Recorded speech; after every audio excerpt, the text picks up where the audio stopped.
Coach One asked me a question a couple of weeks back. He asked me what I would stop doing that I'm best at now to become who I am.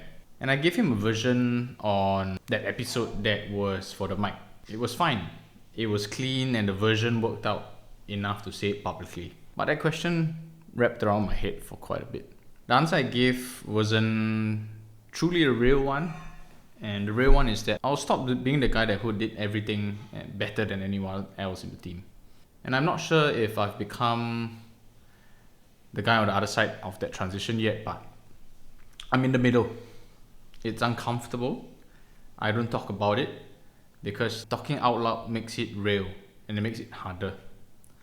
And the more real it is, the harder it is to keep pretending I figured it out. Today I'm going to work on my own transition. On the desk, the one I couldn't answer honestly on my coach's episode, because there are a lot of operators listening who are in some version of this, who used to be the best at the thing, to be the best at something, and that's why you founded the group or your organization or your company or your business. Someone out there is trying to be the person who develops others, to be the best at that thing.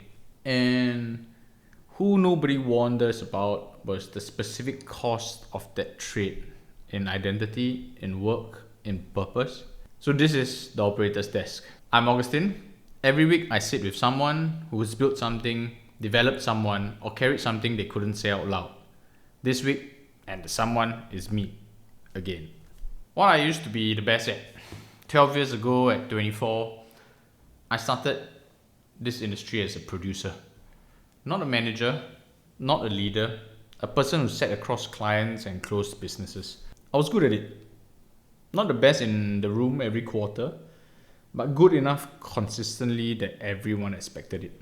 Being good at the team gave me identity. It gave me the identity I carried into building Fortitude. It's what let me convince 20 people to bet on me back then.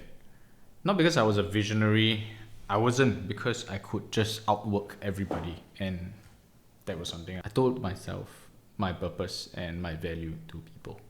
Founders love saying they built a company because they had a big vision. I built one because I could sell and I could outwork anyone. For the first 3 years of FAM, I still was that. I was out producing, out recruiting, out training, out innovating, out marketing, out gifting, out servicing. And I was still that guy. I was building the firm and I was still on paper and in practice one of the top producers in the room. That some of my guys even told me if they could remove me from the charts. Then the firm grew past the point where the being top producer was the useful thing. 20 became 40, 40 became more. And somewhere in there, somewhere in between that growth and that mix, the job I was best at stopped being the job the company needed me to do.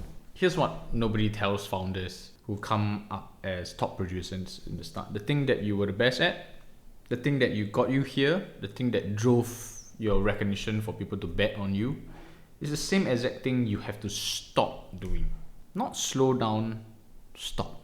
Because if you keep being the top producer, you're taking the oxygen out of the room for the people who need to become that.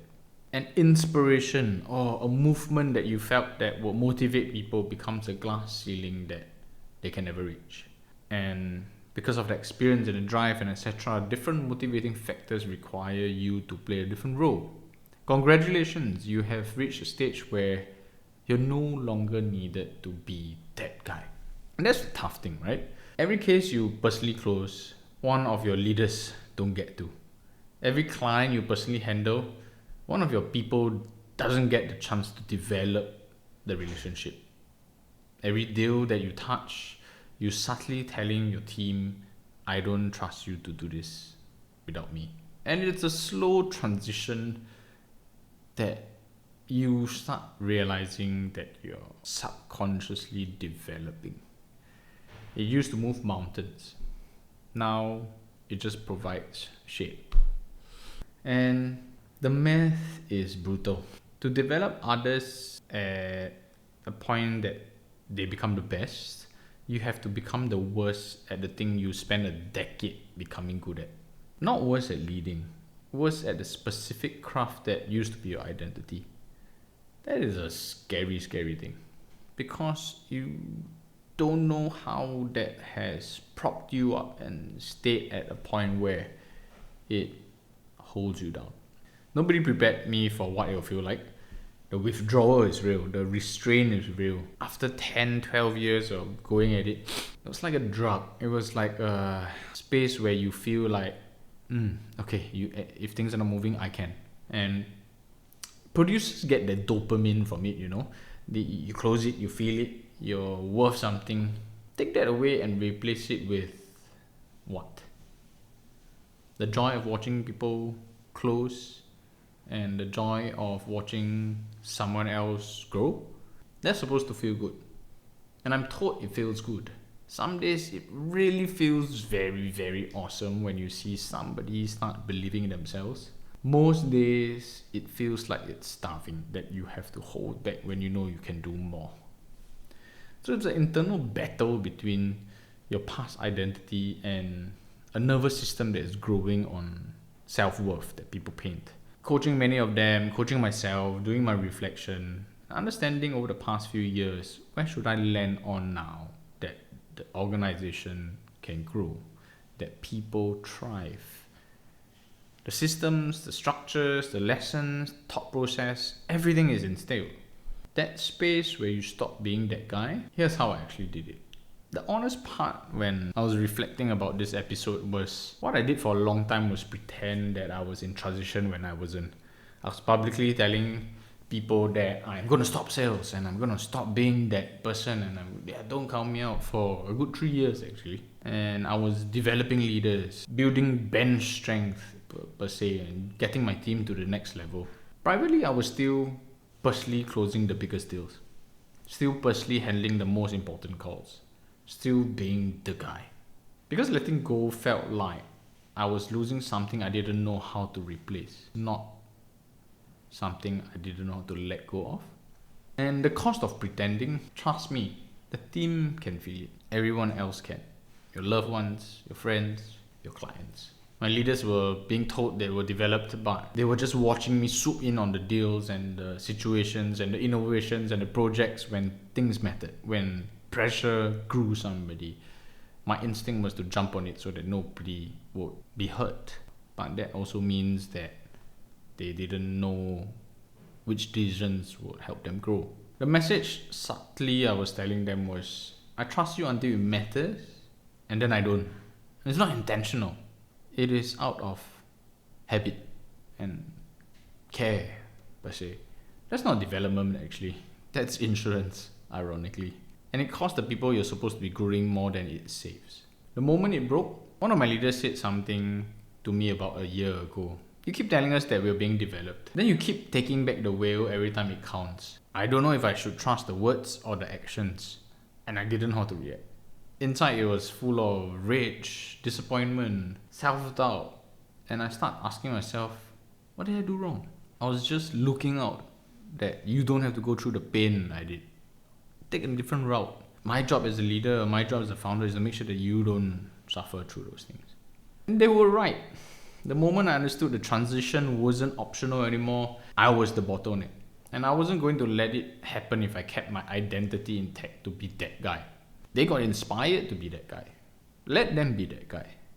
Sit next to them and be someone you didn't have when they were trying to be that guy. What I'll do now, I'll keep producing at the side, if that's the worst move you want to do. The 3 things that you can do at this point if you're in the same juncture. I tried all 3 over the last 3 years, and let me rate and give you some things that you can look at.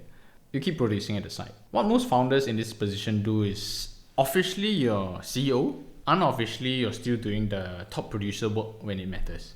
When it is to win the top positions, the awards. Why founders pick this decision, it feels responsible, like this is your decision and you to do this. But you're protecting the business in your head. You're making sure that big deals and things can get closed, and so that it does not affect the company. But why it fails is that leaders learn that in these moments that matter, you don't actually trust them. What you're teaching them is the bench you're building for them is in theory and it's not real. Because when it counts, you're there. And when you sit in that thought for a moment and realize, how that can feel like internally and how that can be absorbed by the team. Sometimes your intention, your behavior, it can be a good intent, but the behavior received must be considered. That is the worst move, to stop producing at the site. It's the most common move. Trust me, if you want to save some time, skip it. Move number 2, cold turkey stop. You announce everyone you're stopping production. Refuse to personally close anything, force your leaders to sink or swim. Pull the rug under them. Let them learn since they want to do it. Why founders pick this? Because it feels decisive and it cuts through all the ambiguity you want to do. Why it fails? Your leaders aren't ready overnight, although they ask for it. You have built an entire thing around your drive. Eventually you just let go. Some deals won't fall through. Some clients get worse service. You lose revenue really quick. Productivity drops because they are grasping onto holding. Use it only if your next tier bench, your next tier leaders are truly ready. And generally almost ready at least, and just needs a space to set in. Move number 3, which is what I found a good balance of transition this year. Structured handoff. I know it sounds, how it's like so many emotions to it, but if you're watching this to this point, structured handoff. Public in stages. Thinking both of how it would for you to give up the identity for someone else who's on your bench and your team to receive the new sort of position you're in while they climb up. It should be from this way, in phases, not this way. If I can tell your team, I'm no longer responsible and personally handling this and this. So and so is now the person to see, and this is not a soft transition. This is the transition. Announce it in the room on record, so there's no ambiguity about whether you swoop back in. Then the hardest part, actually don't swoop back in. Let them lead and tell them openly, publicly, you're now the leader, I will follow. When the person taking over makes a call you would have made differently, you don't override. You don't veto. Regardless whether the entire team tells you to, this can't be done. This can't be done. You have to do something about it. Don't. You debrief afterward. You develop the muscle by using it, by holding restraint. And I know it's very scary, but you can't be going at hyperdrive all year long anymore. It destroys the team, but it is productive. Hold on. Hold on and hold on. The specific move I made, I picked one specific category of work. I picked it that I used to personally do it on my own. I named the person taking it. I said it publicly in the room that I was out and I'm not the person you go to for the final decision. The first month, this year, was harder than I expected. 2 projects didn't fall according to place, and I know if I was in it and I were to make the call, results would be different. But one landed better than the other. That was just the data point that I needed when I made this risky move. If I've done that in year 3 instead of year 7 of establishing the firm, I had 4 more years of leader who come up believing that I actually meant it. I really meant it. And I was just figuring out how to best put it in stages for them to do it. It is confusing for you, right? You just grunt it out by your gut feeling. But I think when you create a structure, you have a version of it that you're responsible of passing it down in a different format. I have a version of me that have already built the identity of the developer instead of the one grieving the identity of a producer. And what I'm trying to mean is that shift yourself from an operator in that sense, although you can deliver the best results in your belief, to an architect and a developer. That's how I spoke to myself as I was transiting out. I'll tell you what is still true. I still miss it. I still miss the producing, the closing, the specific feeling of walking out of a client meeting knowing that I did the thing. Going into a meeting with the bosses, landing a specific project no one else thought of. I miss that. Some part of me still will always miss it. Like That was my drive. What I've learned that is missing isn't the problem. Pretending I don't miss it and then subconsciously reaching for it, that is the problem. Pretending and subconsciously reaching for it is a big problem. The version of transition that works is the one that you name that you're losing out loud to yourself and maybe to your team. You're not becoming a better version of the producer. You have become the producer. There's no a better producer. You become a different thing entirely. And that's scary for yourself and your team. And that different thing has its own dopamine, its own identity actually, if you allow it to fail. The own version of walking out of the room knowing you did the thing.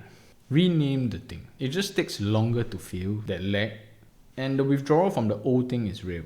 It's ridiculously real. So if you're listening and you were where I was, you're not weak for missing the thing you used to be. You're the person who spent a decade becoming excellent at something that is now being asked to be unbecoming of. That's hard. Nobody warned me, so I'm warning you. So that was mine. If you're carrying some version of this, the transition from being the best at the thing to developing others to be the best, email me des@augustinesia.com or DM the operator's desk on Instagram. I will keep the next episode anonymous by default, voice altered if I read it, final approval on what airs is to be yours. If you know an operator, a founder, a driver, somebody I should hear from, same email address, same DM, tell me their name, refer them. Let them have a space to speak. So one last thing. Coach One asked me the question that started the episode 2-3 weeks ago. If you're listening now and there's a question someone asked you that you didn't answer honestly on the day, that is your data. The obstacle is the way. The question you're avoiding is usually the question you need to sit with. Maybe you sit with it, maybe you write to me about it. Either works. This was The Desk. I'm Augustine. I'll see you on the next one.